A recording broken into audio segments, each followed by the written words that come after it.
Ya, Assalamualaikum warahmatullahi wabarakatuh. Alhamdulillah, Ramadan telah sampai ke penghujungnya dan Perkincangan Datuk Keramat telah pun menjalani kesemua program yang telah kita atur di sepanjang bulan Ramadan yang kita namakan Setudus Ramadan. Alhamdulillah, sebanyak 14 program yang telah pun kita laksanakan dengan menyantuni hampir segenap golongan, terutama bermula daripada golongan asnaf, saudara baru, majlis pengislaman, bahkan kepada non-Muslim. Dianggarkan lebih kurang kita letakkan 450 orang saudara baru kita telah santuni.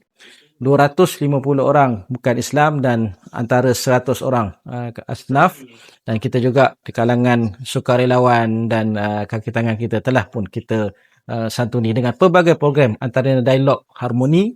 Kita juga mengadakan program ziarah rumah ke rumah. Kita juga mengadakan program sumbangan kepada mereka, majlis iftar, majlis sahur dan pelbagai lagi program. Alhamdulillah. Jadi saya mengucapkan terima kasih kepada semua pendema yang telah memberikan sumbangan kepada kita.